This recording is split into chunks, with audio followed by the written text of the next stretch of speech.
তবে বাংলায় অভিন্ন দেওয়ানি বিধি হবে অসম মডেলে। নবান্ন সূত্রে খবর, এমনই প্রস্তুতি নিচ্ছে রাজ্যের আইন দফতর। ইউসিসির বাইরে রাখা হতে পারে আদিবাসীদের। यूनिफॉर्म सिविल कोड बंगाल में होगा, प्रोसीड्योर होता है। गुजरात, उत्तराखंड, आसाम में जिस तरीके से हुआ प्रोसीड्योर मानते हुए होगा। এবার বাংলায় অভিন্ন দেওয়ানি বিধি, জাতি ধর্ম বর্ণ নির্বিশেষে একটাই আইন। 26-এর বিধানসভা ভোটের আগে প্রতিশ্রুতি দিয়েছিল বিজেপি, ক্ষমতায় এসে প্রতিশ্রুতি পূরণ।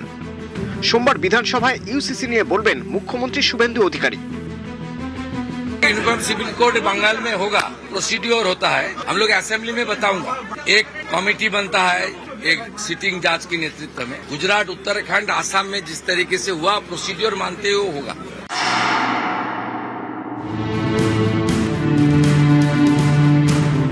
ইতিমধ্যেই উত্তরাখণ্ড, গুজরাট, অসমের মতো বিজেপি শাসিত রাজ্যে অভিন্ন দেওয়ানি বিধি চালু হয়েছে। সূত্রের খবর, অসম মডেলেই ইউসিসি হবে বাংলায়, এমনই প্রস্তুতি নিচ্ছে রাজ্যের আইন দপ্তর।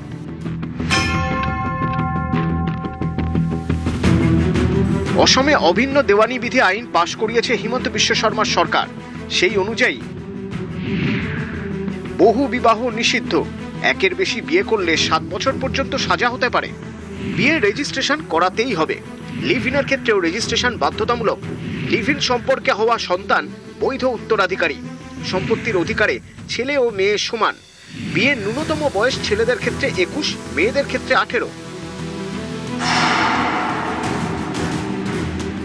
ইউসিসির মাধ্যমে সমস্ত নাগরিকের সমান আইন হওয়া সংবিধান সেটাই বলেছেন, আমরা সেটাই করছি। বাকি যেসব পিছিয়ে থাকা সমাজ, তাদেরকে আলাদা কিছু বিশেষ সুবিধা দেওয়ার দরকার হলে নিশ্চয়ই দেবে, সেটাও সংবিধান অনুযায়ী হবে।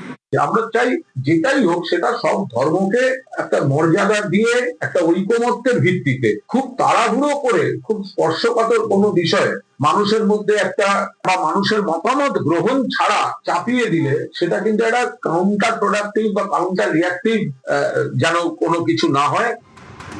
অসমে অভিন্ন দেওয়ানি বিধির বাইরে রাখা হয়েছে আদিবাসীদের।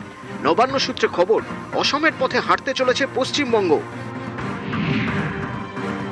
তপশিলি উপজাতি বা এসটি সম্প্রদায়ের নিজস্ব আইন ও রীতি রয়েছে, সেটাই বজায় থাকবে। তাদের অভিন্ন দেওয়ানি বিধির আওতায় আনা হবে না। রাজ্য বিজেপি সভাপতি সমীক ভট্টাচার্য সোশ্যাল মিডিয়ায় লিখেছেন, পশ্চিমবঙ্গে অভিন্ন দেওয়ানি বিধি দরকার। আইনের চোখে সব নাগরিকের সমান অধিকার নিশ্চিত হওয়া উচিত। সংবিধানের অনুচ্ছেদ 366-র 25 এবং অনুচ্ছেদ 342 অনুযায়ী স্বীকৃত তপশিলি জনজাতিরা এই আইনের আওতার বাইরে থাকবেন। তাদের সংবিধান স্বীকৃত প্রথা, রীতি, বিশেষ অধিকার সংরক্ষিত থাকবে।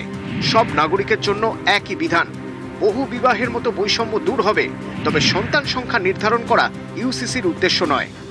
আমি চাই আমরা নির্বাচনের আগে মানুষের সামনে যে প্রতিশ্রুতি দিয়েছিলাম, ইউসিসির কথা বলেই আমরা 2 থেকে 303-এ পৌঁছেছি। কোনো হিডেন এজেন্ডা নেই। এটা হবে। পশ্চিমবঙ্গের বৃহত্তর জনসমাজ এবং পশ্চিমবঙ্গের সংখ্যাগরিষ্ঠ মানুষ এই বিলের পক্ষে। এখন বিরোধিতা করবেন, তারা বিতর্কে অংশগ্রহণ করুন। পশ্চিমবঙ্গের মতো করে মাননীয় মুখ্যমন্ত্রী শুভেন্দু অধিকারীর নেতৃত্বে বিল পেশ করছেন। তো এখানে কোনো প্রশ্ন কোনো রাজ্যকে অনুকরণ করা নয়। আর বিজেপি তো একটাই, বিজেপির মধ্যে Kerala line, Bengal line, Assam line এসব বলে কিছু হয় না। বিজেপির লাইনটা বিজেপির লাইন, সেই লাইনে ইউসিসি আসছে।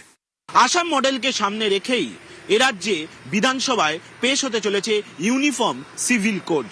অর্থাৎ আসামে যেভাবে কার্যকর করা হয়েছে ইউনিফর্ম সিভিল কোড, ঠিক একই মডেলে এ রাজ্যেও কার্যকর করা হতে চলেছে, তেমনটাই সূত্র মারফত খবর।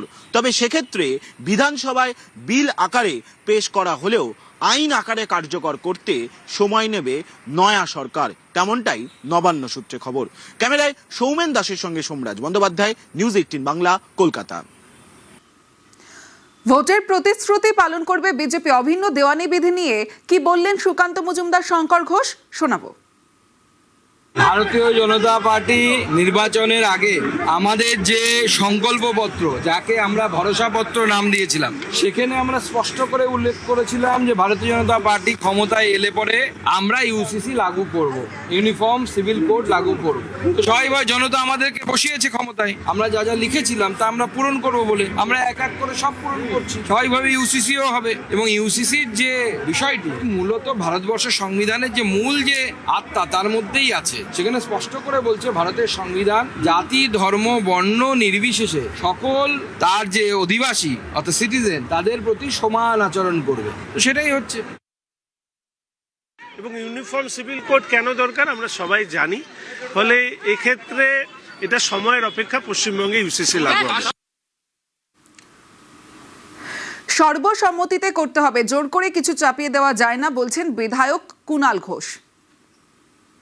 হিন্দু ধর্মের অনেক শাখা প্রশাখা আছে, অনেক জনগোষ্ঠী আছেন, নানা ধরনের বিষয় রয়েছে, অন্যান্য ধর্মেরও বিভিন্ন বিষয় আছে। আমরা চাই যেটাই হোক সেটা সব ধর্মকে একটা মর্যাদা দিয়ে একটা ঐকমত্যের ভিত্তিতে, খুব তাড়াহুড়ো করে খুব স্পর্শকাতর কোনো বিষয়ে মানুষের মধ্যে একটা ঐকমত্য তৈরি করার চেষ্টা বা মানুষের মতামত গ্রহণ ছাড়া চাপিয়ে দিলে সেটা কিন্তু একটা কাউন্টার প্রোডাক্টিভ বা কাউন্টার রিয়াক্টিভ যেন কোনো কিছু না হয়। হাইকোর্টের নির্দেশে তৃণমূল জামানার ওবিসি তালিকা আগেই বাতিল করেছে বিজেপি সরকার। এবার ওবিসি কমিশন ঢেলে সাজানোর উদ্যোগ নিল মুখ্যমন্ত্রী শুভেন্দু অধিকারীর সরকার। সোমবার বিধানসভায় আসছে সংশোধনী বিল, বাড়ানো হচ্ছে অনগ্রসর শ্রেণী কমিশনের কাজের পরিধিও।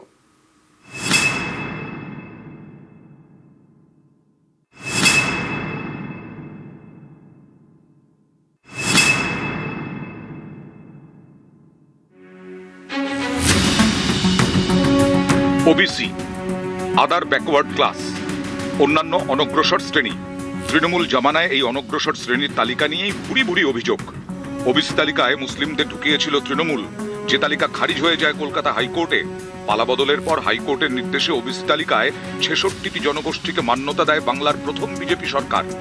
তৃণমূল আমলে ওবিসি সার্টিফিকেট বিলির ক্ষেত্রেও তেদার বেনিয়মের অভিযোগ উঠেছিল। এবার ওবিসি কমিশন ঢেলে সাজানোর পথে হাঁটতে চলেছে মুখ্যমন্ত্রী শুভেন্দু অধিকারীর সরকার। সোমবার বিধানসভায় পেশ হবে পশ্চিমবঙ্গ অনগ্রসর শ্রেণী কমিশন সংশোধনী বিল 2026। চলতি বাজেট অধিবেশনের প্রথম পর্বের শেষ দিন সোমবার এই বিল বিধানসভায় পেশ করার কথা অনগ্রসর শ্রেণী কল্যাণ মন্ত্রী গৌরীশঙ্কর ঘোষের। এই সংশোধনী আনার পেছনে সরকারের উদ্দেশ্য ওবিসি সার্টিফিকেট বিলিতে দুর্নীতি ঠেকানো, ওবিসি কমিশনের গুরুত্ব বাড়ানো, ওবিসি কমিশনকে আরো কার্যকরী করা। কারা গায়ের জোরে সবকিছু করতে চাইছেন, কারা অ্যাকচুয়াল ওবিসি হওয়া উচিত সে বিষয়ে না গিয়ে তারা যেহেতু পার্টি ক্ষমতায় ছিল তারা চাইছিল তাদের ক্ষমতাকে দেখাতে। তো নতুন সরকার আসার পরে সে মামলা থেকে বেরিয়ে আসা হয়েছে এবং আমরা মহামান্য হাইকোর্ট সুপ্রিম কোর্ট যে রায় দিয়েছে সেই রায়কে অনুসরণ করেই আমরা আগের যে 66টি জাতিগোষ্ঠী ছিল তাদেরকে রাখছি। আগামী দিনে ভেরিফিকেশনের মধ্য দিয়ে দেখা হবে যে আর কোনো জাতিগোষ্ঠীকে ওবিসি সম্প্রদায়ভুক্ত করা যায়। তৃণমূল জামানায় বিজেপি বারবারই প্রশ্ন তুলেছে, ওবিসি তালিকায় হিন্দুদের নানা গোষ্ঠীকে বঞ্চিত করে কেন মুসলিমদের ঢোকাচ্ছে সরকার। নতুন সংশোধনীতে তৃণমূল জামানার তালিকা বাদ যাচ্ছে। গত সরকারের আমলে বিরোধীদের অভিযোগ ছিল দুয়ারে সরকারের শিবির থেকে কোন রকম যাচাই ছাড়াই বিলি করা হচ্ছিল ওবিসি সার্টিফিকেট। পালাবদলের পর গোটা প্রক্রিয়াটাই হবে অনগ্রসর শ্রেণী কল্যাণ কমিশন এবং রাজ্য সরকারের নির্দিষ্ট দফতরের মধ্যে সমন্বয়ের ভিত্তিতে। ওবিসি তালিকা নিয়ে কোনো আপত্তি থাকলে অনগ্রসর শ্রেণী বা ওবিসি কমিশনে অভিযোগ জানানো যাবে। নাগরিকদের আবেদন বা আপত্তি যাচাই করে কমিশন মতামত দেবে। কমিশনের মতামতকে গুরুত্ব দেবে রাজ্য সরকার। পাশাপাশি নয়া এই সংশোধনীর মাধ্যমে ওবিসি কমিশনের সদস্য সচিব পদে নিয়োগের মাপকাঠি বদলের পথে বিজেপি সরকার।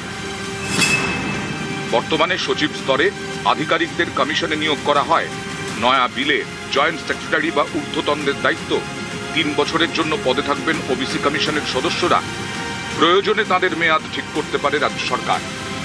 অতীতেও অভিযোগ উঠেছে পূর্বতন সরকারের আমলে যারা প্রকৃত অর্থে ওবিসি সংরক্ষণের আওতায় আসতে পারতেন তাদেরকে বাদ দিয়ে ভোট রাজনীতির কারণে এমন ব্যক্তিদেরকে বা এমন ধর্মীয় সম্প্রদায়কে বাছাই করে দেওয়া হয়েছে যার জেরে বিস্তর সমস্যা তৈরি হয়।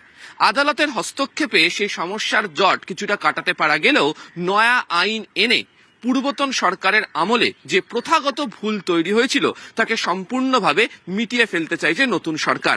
আর সে কারণেই আগামী সোমবার এই বিল অত্যন্ত গুরুত্বপূর্ণ হতে চলেছে। ক্যামেরা সুব্রত জানার সাথে আবির ঘোষাল, নিউজ 18 বাংলা, কলকাতা।